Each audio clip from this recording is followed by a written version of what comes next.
எங்கள் சேனலில் இது வரைக்கும் சப்ஸ்கிரைப் பண்ணாதவங்க சப்ஸ்கிரைப் பண்ணிக்கோங்க. மறக்காமல் அந்த பெல் ஐக்கானை கிளிக் பண்ணிக்கோங்க. தேங்க்யூ.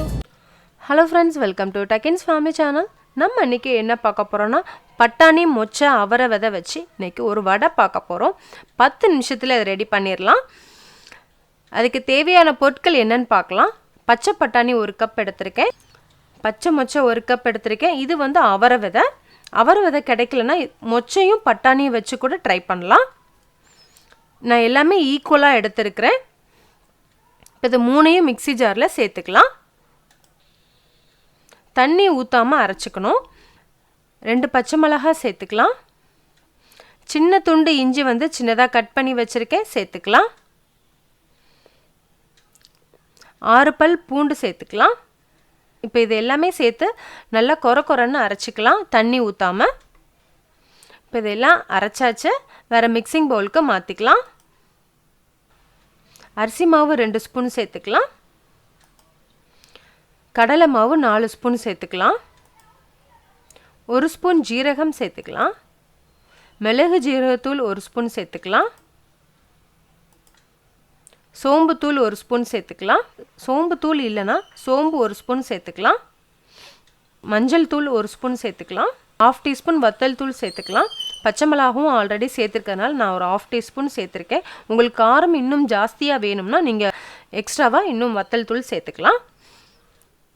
தேவையான அளவு உப்பு சேர்த்துக்கலாம். 1/2 டீஸ்பூன் பெருங்காயத்தூள் சேர்த்துக்கலாம். 1 வெங்காயம் கட் பண்ணி வச்சுருக்கேன், அதை சேர்த்துக்கலாம். கொத்தமல்லி கட் பண்ணி வச்சுருக்கேன், சேர்த்துக்கலாம். இதெல்லாம் சேர்த்து ஒரு 2 நிமிஷம் நல்லா மிக்ஸ் பண்ணிக்கலாம். லாஸ்ட்டாக 1 ஸ்பூன் எண்ணெய் சேர்த்து நல்லா மிக்ஸ் பண்ணிக்கலாம்.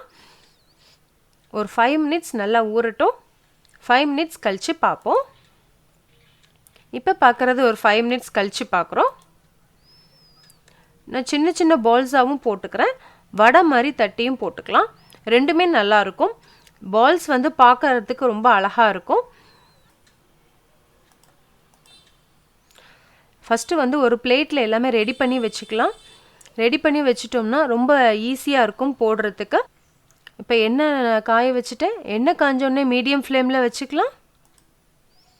இப்போ ஒன்றா போட்டுடலாம். இந்த மாதிரி தின்னாக நம்ம தட்டி போட்டோம்னா வடை சாப்பிடும்போது நல்லா கிறிஸ்பியாக இருக்கும்.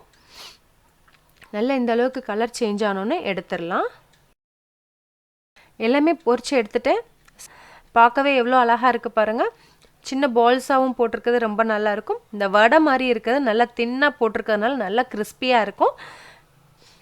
பிச்சு காமிக்கிறேன் பாருங்கள். உள்ளே நல்லா க்ரீனிஷாக எவ்வளோ நல்லா இருக்குது பாருங்கள். நல்லா தின்னாக போட்டிருக்கனால நல்லா கிறிஸ்பியாக இருக்குது. இந்த போண்டாவும் சூப்பராக இருக்குது. நீங்களும் இந்த மாதிரி பட்டாணி மொச்சை அவரை விதை கிடச்சிச்சின்னா நீங்களும் இதே மாதிரி செஞ்சு பாருங்கள். செஞ்சு பார்த்துட்டு ஃபீட்பேக் சொல்லுங்கள். தேங்க்யூ.